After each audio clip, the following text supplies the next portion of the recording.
I made a video recently about Saint Sophrony and a saying of his that if we can keep ourselves from two things, God will find a way to save us: despair and pride.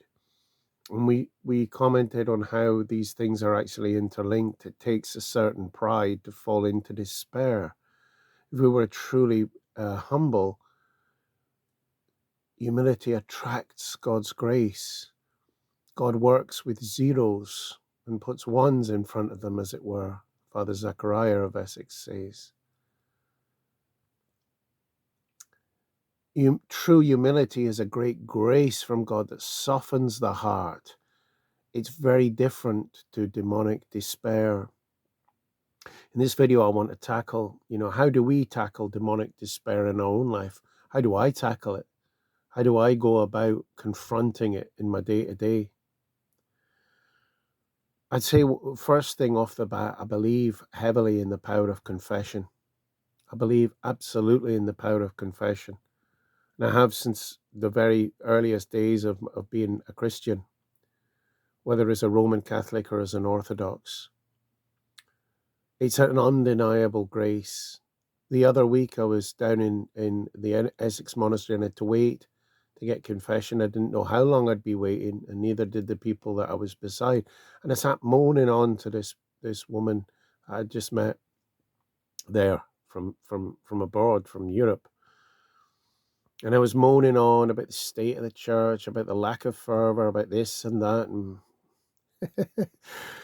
and poor old me, even though that wasn't my intention, that's how it was all coming out, spilling out. And then I went to confession and I felt nothing but joy, peace, and light. And I looked out, I sought that woman to apologize and say, listen, I'm sorry about all that. I just needed to get confession. So the power of confession. And I think, God can grant us tears.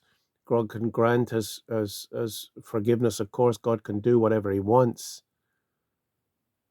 and operate how he wants. But there's something powerful about the sacrament of confession. Father Zachariah, again, he talks a lot about this in his talks and books, etc. It's the act of shame, the act of it's that humility that it requires, that place of shame that keeps us humble, that attracts and draws God's grace and forgiveness and a new creation, a new start within the heart. So that's one thing. The other thing I would say is well, okay, I've got an icon here, a great big icon in my room, which is deliberate. I took this off the kind of altar of our icon stand where we do our prayers. I took this and put it in my room last night. I found that very powerful as well.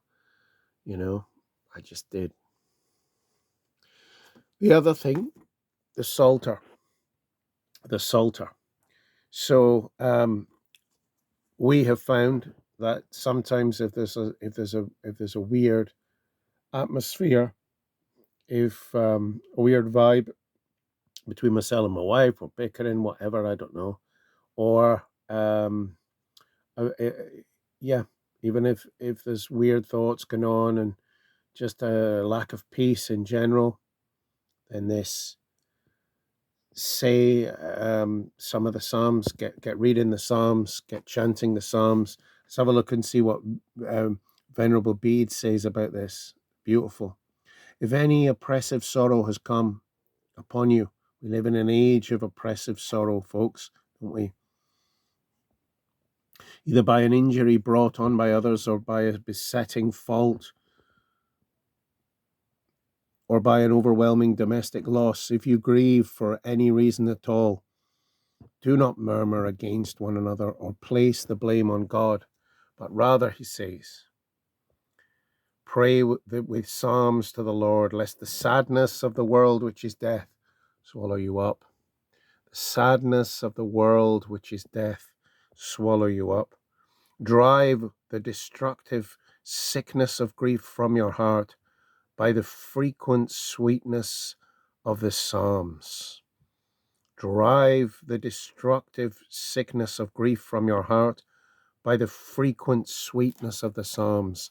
Venerable Bede. I just add, obviously, fighting sin. All of the church fathers agree that the only thing that can really harm us in this life is sin. Everything else the Lord can use, and the Lord can use sin too, but we batter ourselves unnecessarily. We leave the door wide open to Satan. It's like you're in a house, it's all locked, it's secure, you're in a dodgy area, this world is dodgy, and you say, look, let me just leave the door wide open. That is sinning deliberately. That is falling and caving into sin. We often are our own worst enemies there. So resisting that is another battle plan, most definitely. And because we're weak, we have the sacrament of confession to bless, to heal, to anoint, to make a new start, to take us even further, because God uses all things to lead us deeper into himself.